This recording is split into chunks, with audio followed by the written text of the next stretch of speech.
Well, getting a puppy for Christmas, it is something you'll remember forever. Be prepared, and don't just give somebody a puppy. Make sure they know it's coming. They're cute, they're small, but they can be unbelievable in terms of the havoc that they can leave behind if they just are unchecked. So here to talk about training and how to be ready when you bring a puppy into your home is David Clegg from, is it Allies Walkabout? It's Allies Walkabout. Allies Walkabout. And Four Paws Canine Obedience. Fantastic. Now I'm so glad you're here because this is that time of year. You see the commercial, or there's a Christmas movie and somebody, the box with the holes in it, and the kids and everybody cries and it's wonderful. Right. And then day two happens.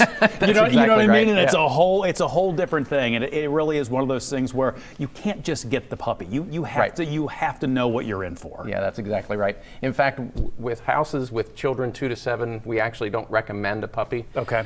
Because there's too many inconsistencies with small children. Sure. And they don't understand body language of the dog, and then that's where you get dogs that can nip. So consider an adult dog if you have small children in the house. Oh wow, okay. Because sure. you're going to avoid some of those extra puppy training stuff like housebreaking and biting, like Bonelli has the piranha teeth still. I love the name, by the way. Bonelli is down here wandering underneath David's legs right now. But let's talk about just sort of the method. What is the best method of training? Well, the best method of training is the one that the owners will be consistent with and the dog responds to best. That's the generic answer. Okay. We use a positive reinforcement focus. Come here, buddy.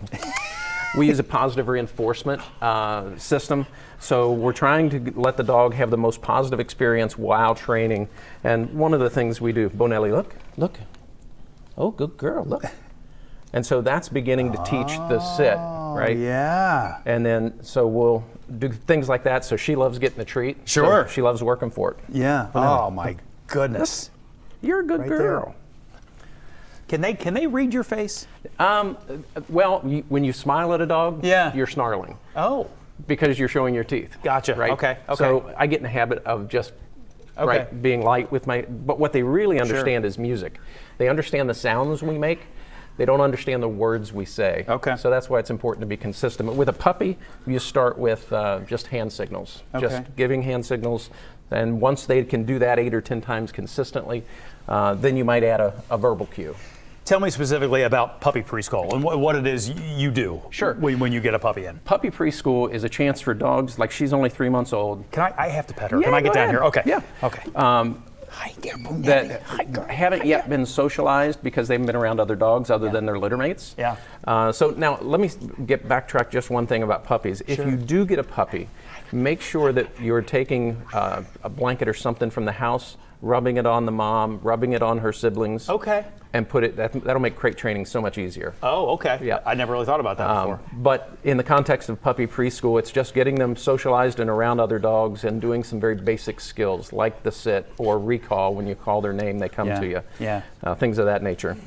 He's a bit of a nipper, Bonelli. Oh yeah. Yeah, you weren't kidding around. But I've never really thought about the importance of, or at least I hadn't thought about the importance of having dogs get to a place where they're comfortable with other dogs. And we have 3 at home. Right. And I was telling you, we are puppy parent failures. Not that we don't love our dogs and probably spoil our dogs too much, but we didn't go through that process with them. So they're good with each other. Right. But boy, another dog comes down the street and whoo, they will let you know about it right now. Well, we are our training system is, I think, people think of it as Montessori school for dogs. Oh, I love that. I love everything moves at the dog's pace. Okay. So if they get through puppy preschool quickly, they go to puppy culture, then level 1, 2, 3, 4, all the way to therapy dog if that's what the person wants their dog to be. Yeah, that's great. If people want more information, and we're seeing some of the video from some of your classes right now on screen as well.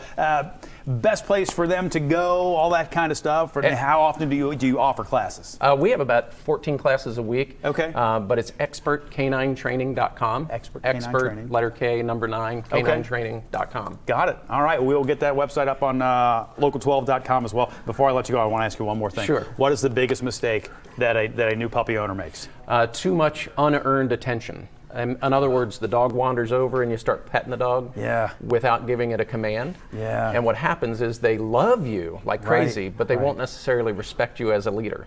And so my Athena, my German Shepherd, she comes in for love landings. The head goes down. Love landings. And she's just walking across the room and I'll say, go on. Yeah. And she'll dejected, she'll turn her head and walk away. But most of the time I'll recall her. Yeah. Athena, come, and she'll come and then I'll pet her. So now it's the affection's on my terms, not her terms. Right. They've earned it a little bit. They've earned it a little bit. Yeah. Yep. Dave, great talking to you. Great Thanks talking for to you. coming. We appreciate it. It is